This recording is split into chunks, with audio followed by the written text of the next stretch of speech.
My sister-in-law and I have an agreement. She watches my kids 3 days a week, and I watch hers 3 days a week. This agreement has stood since March 2020 without issues. Any changes have been discussed weeks in advance. A couple weeks ago, we had an argument. The next day, I brought my kids to her house, dropped them off, and left. I didn't speak to my sister-in-law, because when one of us is in a rush, like I was, it's standard for us to just let the kids out, stay in the car, and drive off when you see the door open. I drove to work, about 40 minutes away. When I got there, I had about 20 missed calls, and even more texts, all from my sister-in-law, all saying she didn't want to watch the kids given our argument. Her first text arrived a little before I got to her place, but I didn't see it until I got to work because my phone is always on silent when I drive. I rang her, said I'll arrange to work from home, then come get the kids. She said I have 45 minutes to get back to her place or she would call the police. I told my supervisor the situation, and she said I could leave after I did a few things. This delayed me 20 minutes. When I got back to my sister-in-law's, just over an hour later, she said she'd already called the police when the 45 minutes ran out. I then had to stick around long enough to tell the officer that I didn't abandon my children, there was just a communication issue. Sister-in-law and I had another shouting match later over this. I arranged other childcare for my kids and I've been mostly ignoring her since.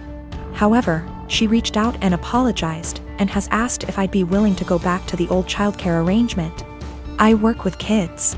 If I got child abandonment on my record, I would never work in my field again, which she knew. And her calling the police was a massive overreaction, so if she needs a babysitter she can go whistle for all I care. She said that if I checked my phone, talked to her that morning, or came back when I was supposed to, she would not have needed to call the police, and I did this to myself. As she gave me a warning with that first text and I could have checked my phone or spoken to her directly when I got to her place.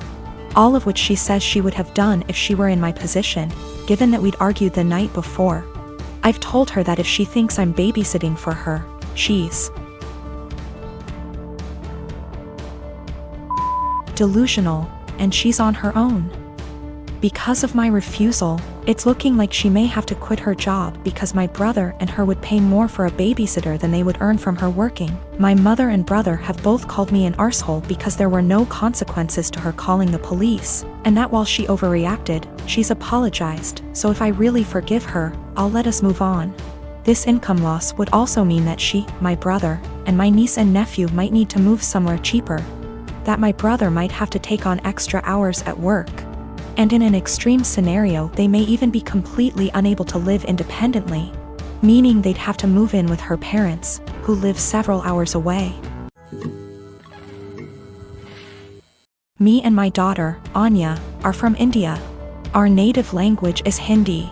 She's 11 years old now. Her father died when she was 5 and I immigrated to States because everyone was trying to get me remarried to a 60-year-old sleazebag, because, oh no, however will a woman live or raise a child alone? I started dating my now husband when Anya was 6. He had a 5-year-old son, Ben, 50% custody. Me, Anya, Ben, husband and Ben's mom get along really well. The kids were very well adjusted and they were genuinely happy when we got married. Whenever tensions arose, we dealt with them patiently. Let's just say after walking through the minefield of Indian family / drama, diffusing these toy bombs were very easy. Anya has a habit of talking in Hindi when she gets really excited. Sometimes, while talking to me, she starts talking in Hindi without even realizing it. This wasn't a problem. If she does that while others are around, I would remind her and she would revert back to English. Few months ago, Ben's mom passed away and he came to live with us full time. He has a room already and we put Ben into therapy immediately. A week ago, Ben walked in when me and Anya were cooking and we were talking in Hindi and he started crying. He told me he is feeling bad that he can't understand what we are saying. I hugged him and consoled him and assured him that we didn't do it to exclude him purposefully. And then Anya started crying and apologized. The whole thing was just heartbreaking. Since then, Anya has been making conscious efforts to talk only in English and I can tell that it puts Ben at ease. Yesterday, however, she was frustrated and started lamenting about school work in Hindi to me. Me and Anya were in the living room and Ben and husband were in the kitchen and they heard it. Later that night, my husband told me how he thinks we must start thinking about giving punishments whenever she speaks in Hindi unconsciously until Ben starts feeling better. I was horrified at this suggestion.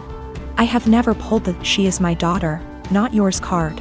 But this is the hill I am willing to die on and use that card if necessary. Whether he likes it or not, it's her first language. Expecting her to always converse in her second language, even when she is feeling some extreme emotions, is just cruel. Especially after she is genuinely making an effort to make Ben feel more comfortable. It's almost like punishing for her heritage or for her being Indian. Of course, this is a huge point of conflict between me and my husband. I think it's unfair to do this to Anya, even temporarily.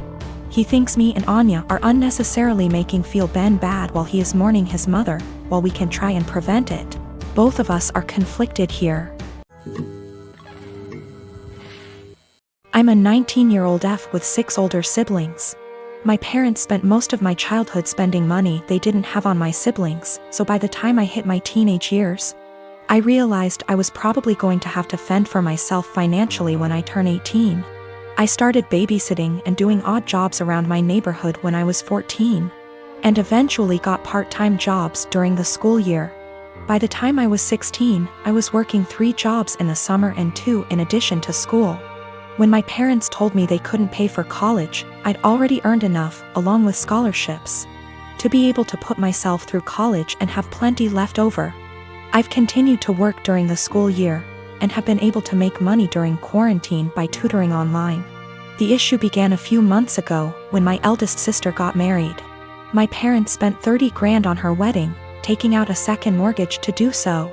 To make matters worse, my dad was furloughed 6 days after the wedding. They'd effectively dug themselves into a hole they couldn't get out of. 2 weeks ago, my mom texted me for the first time since the wedding. She didn't say hi, ask how I was, or make any small talk. She just said, "Your dad and I need a favor. When can we call you?" I'd expected this. None of my elder siblings are doing well financially, and they've exhausted all other loan options, both from family and the bank.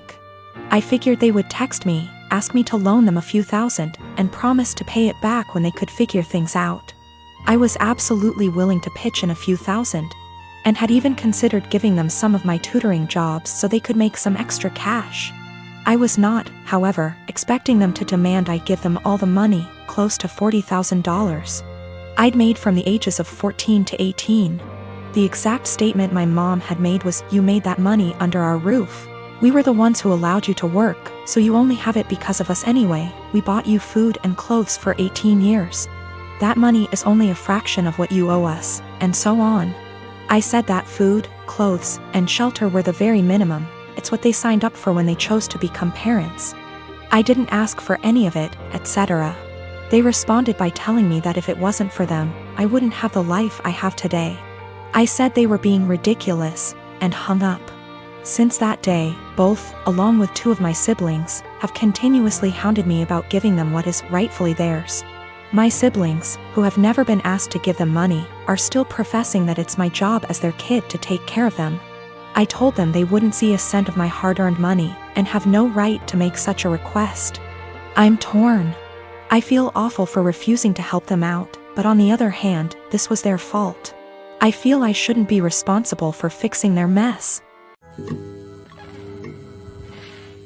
I am a 33 years old female, have been engaged to my fiancé, 37 male, for 5 months.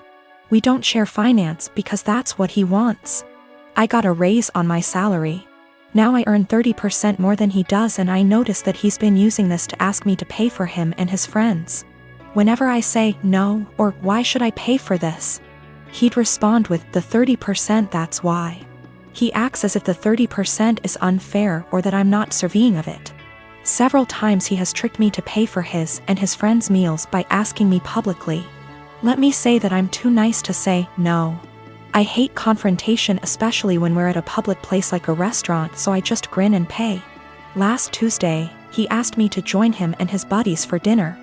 I told him from the start I wasn't paying for their food and he shouldn't expect me to. He said he got this and no worries.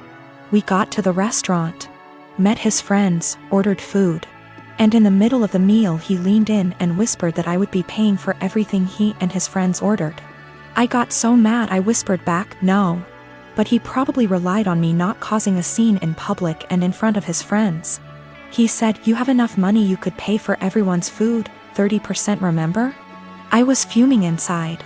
Instead of reacting negatively and losing my temper, I waited till the bills arrived. They were already split from the start when we first ordered. I paid for mine, then I excused myself to the restroom. I then sneaked out from there, got into my car and went home. I started getting phone calls from my fiancé, then texts asking where I was. I texted back saying I didn't appreciate how he put me in this situation and basically tricking me into paying for his and his friends' food. I told him I went home, then stopped replying.